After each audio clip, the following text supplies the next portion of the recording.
Good morning dear students. എല്ലാവരും പഠിക്കുന്നുണ്ടല്ലോ അല്ലേ? അപ്പോൾ ഞാനിതൊരു ലൈവ് ക്ലാസ് എടുക്കണമെന്നാണ് വിചാരിച്ചത്. ചില അസൗകര്യങ്ങൾ മൂലമാണ് ഇപ്പോൾ റെക്കോർഡഡ് ക്ലാസ് ചെയ്യുന്നത്. അപ്പോൾ എല്ലാവരും ക്ലാസ് ശ്രദ്ധിച്ച് കേൾക്കണം കേട്ടോ. കേട്ടിട്ട് ഡൗട്ട്സ് ഉള്ളത് ഗ്രൂപ്പിലൂടെയോ അല്ലെങ്കിൽ പേഴ്സണലായിട്ടോ നിങ്ങൾക്ക് ചോദിക്കാം. അപ്പോൾ നമ്മൾ ഇത്രയും നാൾ പഠിപ്പിച്ച കാര്യങ്ങളിൽ തന്നെ ഇപ്പോൾ ക്രിസ്മസ് പരീക്ഷയ്ക്കായിട്ട് നിങ്ങൾ എല്ലാവരും പ്രിപ്പയർ ചെയ്ത് കഴിഞ്ഞു.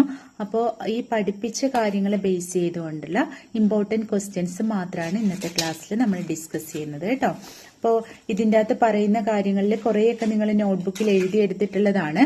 ഇല്ലാത്ത പോയിന്റ്സ് മാത്രം എക്സ്ട്രാ വരുന്നത് മാത്രം നോട്ടിലേക്ക് എഴുതിയെടുക്കാം. അപ്പോൾ ഫസ്റ്റ് നമ്മൾ ആസിഡുകളും ആൽക്കലികളും എന്ന പാഠഭാഗത്തിലെ കുറച്ച് കാര്യങ്ങൾ നോക്കാം. അപ്പോൾ അതിൽ ചോദിക്കാൻ സാധ്യതയുള്ള ഒരു ചോദ്യമാണ് ആസിഡിന് എന്ത് രുചിയാണ് ഉള്ളതെന്ന്, അല്ലേ? അപ്പോൾ ആസിഡിന്റെ രുചി നമുക്ക് എല്ലാവർക്കും അറിയാം, പുളി രുചിയാണ്. മോരിൽ ആസിഡ് ഉണ്ട്, അതുപോലെ വിനാഗിരിയിൽ ആസിഡ് ഉണ്ട്, ചെറുനാരങ്ങയിൽ ആസിഡ് ഉണ്ട്. അപ്പൊ ഇവയ്ക്കൊക്കെ കോമൺ ആയിട്ട് നോക്കിക്കഴിഞ്ഞാൽ പുളി രുചിയാണ്. അപ്പൊ ആസിഡിന്റെ രുചി എന്താണെന്ന് ചോദിച്ചാൽ ഉത്തരം എന്താണ്? പുളി രുചിയാണ്. ഇനി ഒരു പദാർത്ഥം ആൽക്കലിയാണോ ആസിഡ് ആണോ എന്ന് തിരിച്ചറിയാൻ ഉപയോഗിക്കുന്ന ഒരു വസ്തുവുണ്ട്. നമ്മൾ ആസിഡിന്റെ പാഠഭാഗം തുടങ്ങിയപ്പോൾ ആദ്യം തന്നെ നമ്മൾ പഠിച്ചതാണ്, അല്ലെ?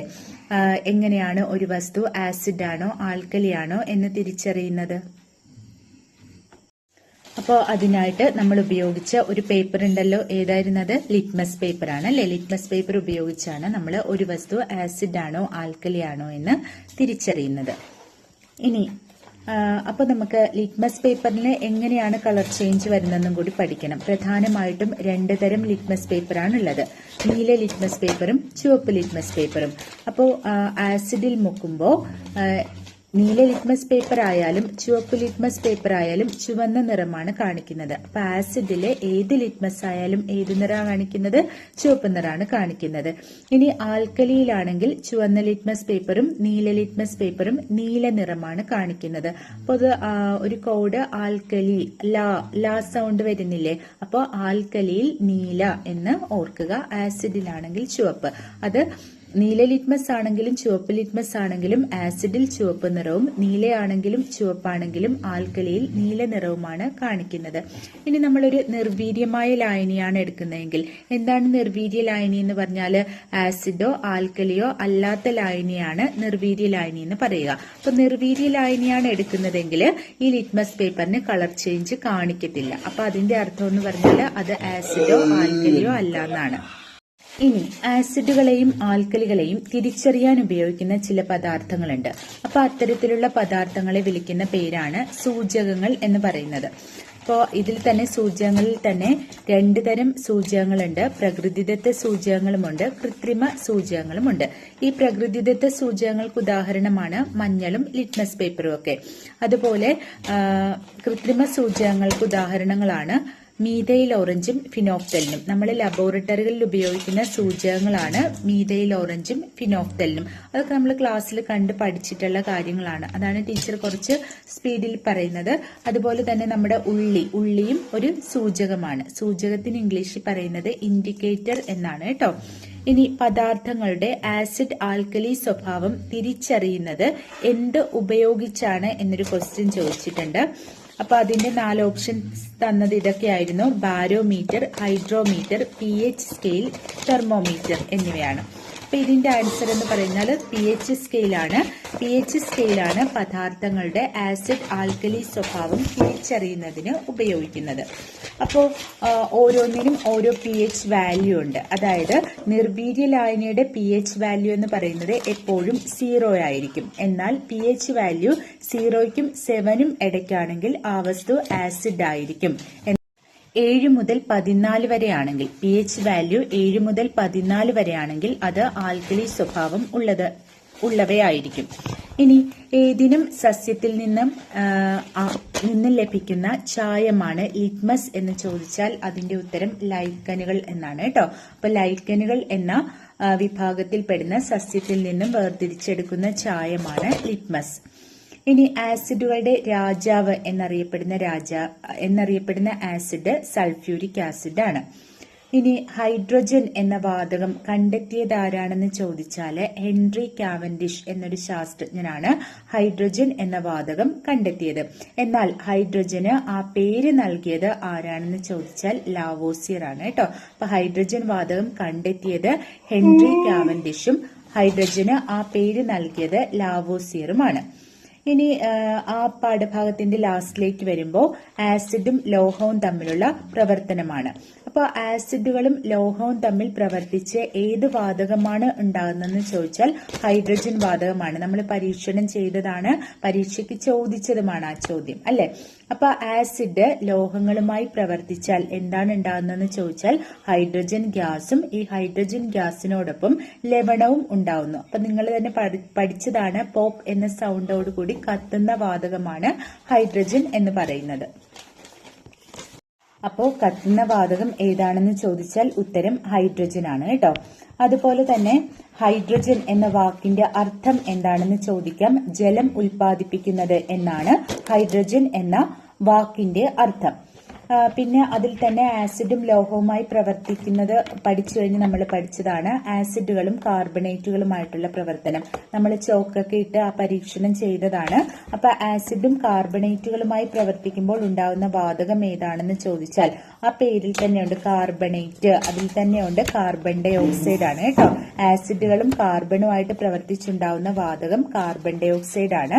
ആസിഡുകളും കാർബണേറ്റുമായിട്ട് പ്രവർത്തിച്ചു കഴിഞ്ഞാല് കാർബൺ ഡൈ ഓക്സൈഡ് വാതകവും ലവണവും ജലവും ഉണ്ടാവുന്നുണ്ട് കേട്ടോ. അപ്പൊ ആസിഡുകളും കാർബണേറ്റുകളുമായി പ്രവർത്തിച്ചുണ്ടാകുന്ന വാതകം ഏതാണെന്ന് ചോദിച്ചാൽ ഉത്തരം കാർബൺ ഡൈ ഓക്സൈഡ് ആണ്.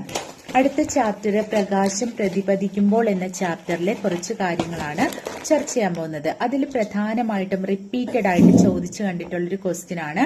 ഒരു എക്സാമ്പിൾ ടീച്ചർ വായിക്കാം. 72 ഡിഗ്രി കോണിൽ ചരിഞ്ഞിരിക്കുന്ന രണ്ട് പ്ലെയിൻ മിററുകൾക്കിടയിൽ ഒരു വസ്തു സ്ഥാപിക്കുകയാണെങ്കിൽ ആകെ രൂപപ്പെടുന്ന പ്രതിബിംബങ്ങളുടെ എണ്ണം എത്രയാണ്? അപ്പൊ ഏതെങ്കിലും ഒരു കോണളവിൽ ചരിഞ്ഞിരിക്കുന്ന രണ്ട് പ്ലെയിൻ മിററുകൾക്കിടയിൽ രൂപപ്പെടുന്ന പ്രതിബിംബങ്ങളുടെ എണ്ണം. ഈ ക്വസ്റ്റ്യൻ സ്ഥിരമായിട്ട് ചോദിക്കാറുള്ളതാണ്.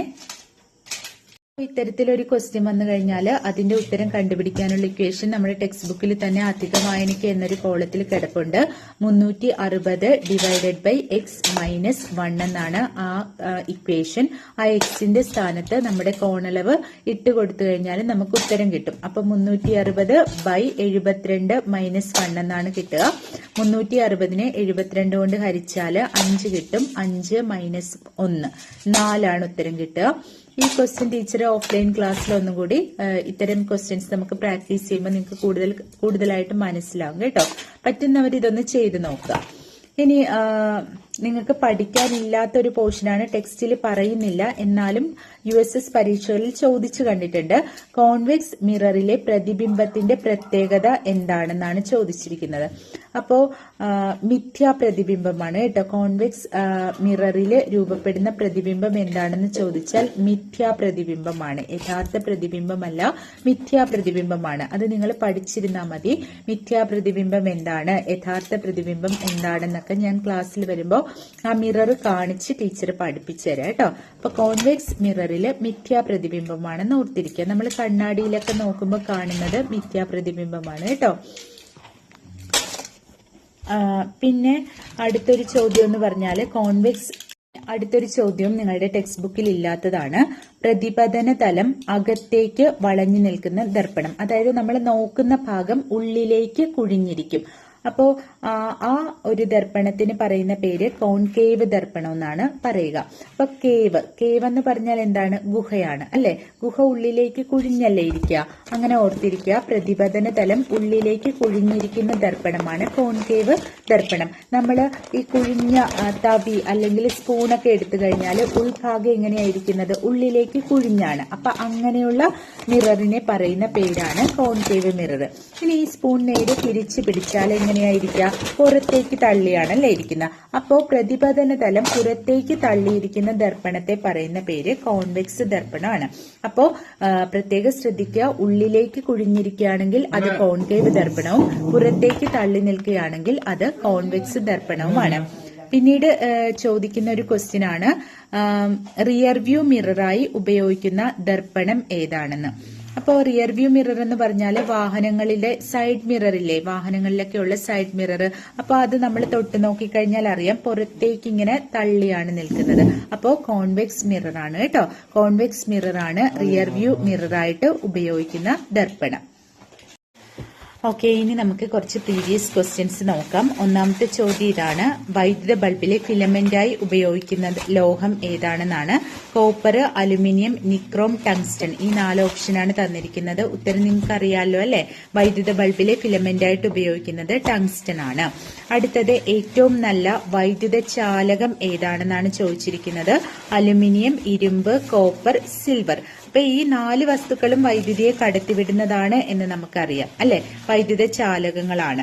അപ്പോൾ ഇതിൽ തന്നെ ഈ അലുമിനിയത്തിലും ഇരുമ്പിലും കോപ്പറിലും സിൽവറിലും വെച്ച് ഏറ്റവും നല്ല വൈദ്യുത ചാലകം ഏതാണെന്ന് ചോദിച്ചാൽ വെള്ളിയാണ് കേട്ടോ. വെള്ളി അല്ലെങ്കിൽ സിൽവർ ആണ് ഏറ്റവും നല്ല വൈദ്യുത ചാലകം.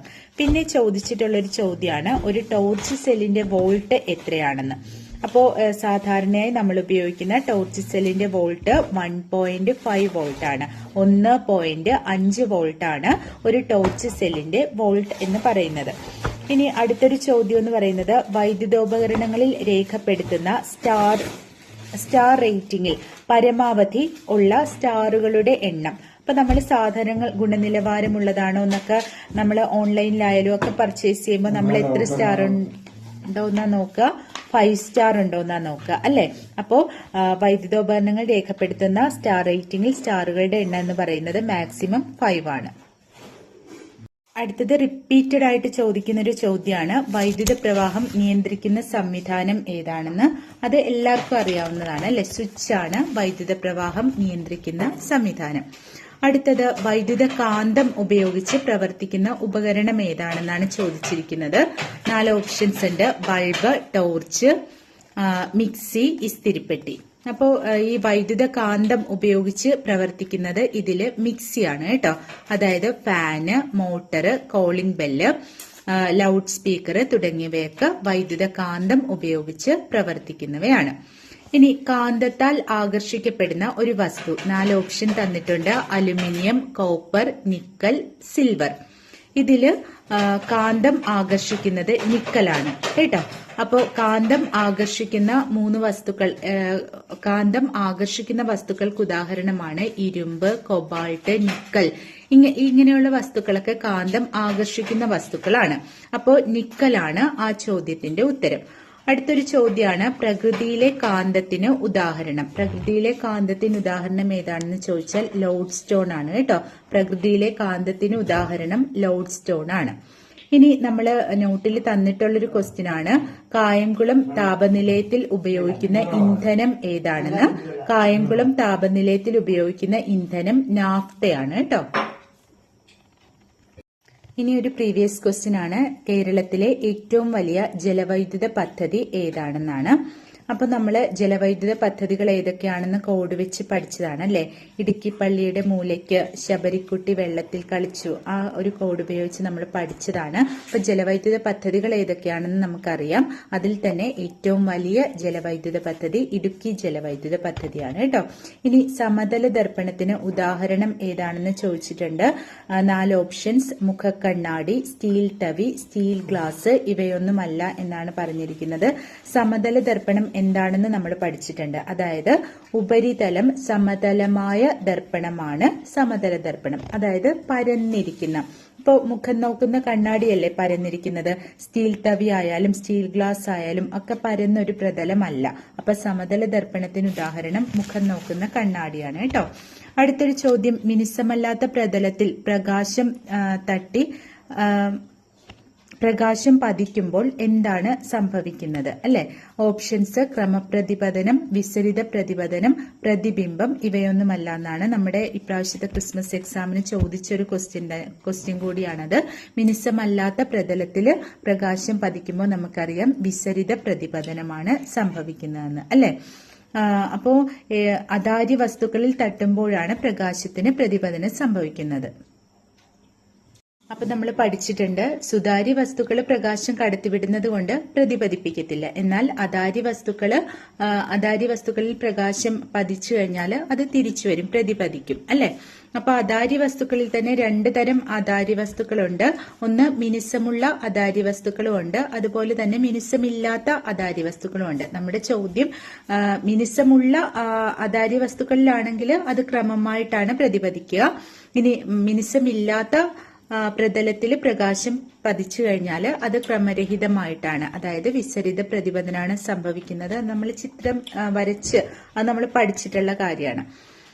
പിന്നെ അതുപോലെ ചോദിക്കാൻ സാധ്യതയുള്ളത് ഒരു സർക്യൂട്ട് തന്നിട്ട് അതിൽ ബൾബ് പ്രകാശിക്കുന്നില്ല, കാരണം എന്താണെന്ന് ചോദിക്കാം. അപ്പൊ ആദ്യം തന്നെ നിങ്ങൾ അങ്ങനെ സർക്യൂട്ടിൽ ബൾബ് പ്രകാശിക്കുന്നില്ല എന്ന് കണ്ടു കഴിഞ്ഞാൽ നിങ്ങൾ നോക്കേണ്ടത് സർക്യൂട്ടിൽ എവിടെയെങ്കിലും ബ്രേക്ക് ഉണ്ടോന്ന് നോക്കുക, എവിടെയെങ്കിലും കണക്ഷൻ ഇല്ലാതെ ഉണ്ടോ എന്ന് നോക്കുക.